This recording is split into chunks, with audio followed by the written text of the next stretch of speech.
अस्सलाम वालेकुम दोस्तों, एक तरफ विजय थालापति हैं और दूसरी तरफ जो है वो उमर अब्दुल्ला है। आज पूरा देश जो है वो कंपेयर कर रहा है, क्योंकि एक लीडर बोलता है लोगों की जिंदगी बचाओ और दूसरा बोलता है शराब बंद करना जो है वो पॉसिबल ही नहीं है।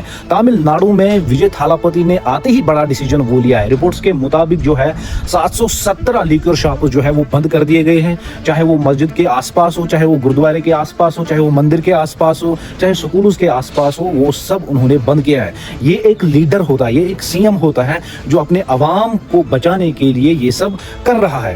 मैसेज सिंपल था, गरीब आदमी की कमाई घर पर लगनी चाहिए, बोतल पर नहीं। सोचो कितने घर बर्बाद होते हैं शराब की वजह से, कितने माओं की आंखों में आंसू होते हैं, कितने बच्चे अपने बाप के इंतजार करते हैं और बाप नशा करके घर लौटता ही नहीं है। लेकिन तमिलनाडु में एक आवाज उठी, ये सिलसिला रुकना चाहिए। तो दोस्तों दूसरी तरफ देखो, जेएंडके में जब शराब का इशू उठता है तो उमर अब्दुल्ला के स्टेटमेंट्स वायरल जो है वो होने लगते हैं। कभी बोलते हैं जबरदस्ती नहीं कर सकते, कभी बोलते हैं सिस्टम अलग है, कभी बोलते हैं लोगों की चॉइस है। लेकिन सवाल यह है, अगर हर बुरी चीज को चॉइस बोल दिया जाए तो फिर हुकूमत का क्या काम है? जब यूथ ड्रग्स और अल्कोहल की तरफ जा रहा हो, जब घर तबाह हो रहे हो, तब सीएम को एक्सक्यूज देने चाहिए या सोल्यूशन देना चाहिए। वो एक जिम्मेदार जो है उस जिम्मेदार कुर्सी पे बैठा है, लोगों ने उसको चुना है ताकि वो हमारी बात करे, अच्छाई की बात करे, न कि बुराई की बात करे। तमिलनाडु का एग्जाम्पल आज लोग इसलिए दे रहे हैं क्योंकि वहां कम से कम एक्शन की बात हुई है और यहाँ सिर्फ स्टेटमेंट्स और पॉलिटिक्स जो है वो चल रही है।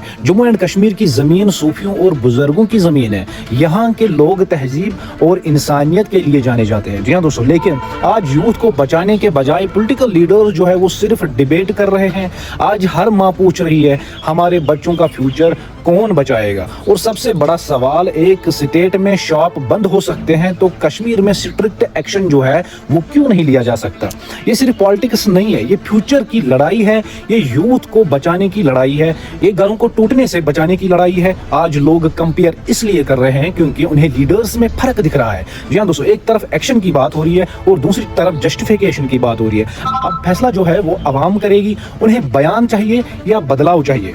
दोस्तों कश्मीर के लोगों ने जो है वो वोट डेवलपमेंट के नाम पर दिया था, लेकिन आज आवाम पूछ रही है डेवलपमेंट कहाँ है? उमर अब्दुल्ला हर बार नए बयान देते हैं, कभी यूथ की बात, कभी सिस्टम की बात, और जब शराब का मुद्दा उठता है तो बोलते हैं हम जबरदस्ती नहीं कर सकते। लेकिन सवाल ये है सीएम साहब, अगर हुकूमत सिर्फ बयान देने के लिए होती तो फिर कुर्सी का फायदा ही क्या है? कश्मीर का यूथ ड्रग्स और नशे से परेशान है, घर बर्बाद हो रहे हैं, माओं के आंखों में आंसू है, लेकिन हुकूमत को सिर्फ स्पीचेस देनी है। आवाम अब कह रही है ये डेमोक्रेसी है या खानदानी राज? कब तक सिर्फ अब्दुल्ला सरनेम के सहारे सियासत चलेगी? कब तक आम आदमी की आवाज दबाई जाएगी? लोग काम देखना चाहते हैं, प्रेस कॉन्फ्रेंस नहीं, एक्शन देखना चाहते हैं, एक्सक्यूज जो है वो नहीं देखना चाहते। आज कश्मीर का नौजवान पूछ रहा है जॉब्स कहाँ है, नशा रोकने का प्लान कहाँ है, ग्राउंड रियलिटी चेंज क्यों नहीं हो रही है? सिर्फ कैमरा के सामने स्टेटमेंट देने से कुछ नहीं होता। लीडर्स वो होता है जो मुश्किल फैसला लेता है। आज सोशल मीडिया पर लोग कंपेयर कर रहे हैं उन लीडर्स को जो एक्शन लेते हैं और उनको जो सिर्फ बयान देते रहते हैं। कश्मीर किसी की पर्सनल प्रॉपर्टी नहीं है, ये आवाम का है और आवाम अब सवाल पूछना सीख गई है। कुर्सी परमानेंट नहीं होती, लेकिन आवाम का गुस्सा हिस्ट्री बना देता है। तो दोस्तों आपकी क्या राय है वो आप कमेंट सेक्शन में मेंशन कीजिएगा और इस वीडियो को जो है वो ज्यादा से ज्यादा शेयर कीजिए और फॉलो कीजिए और अपनी राय जो है वो कमेंट सेक्शन में जरूर कीजिए। दीजिए इजाजत, अस्सलाम वालेकुम।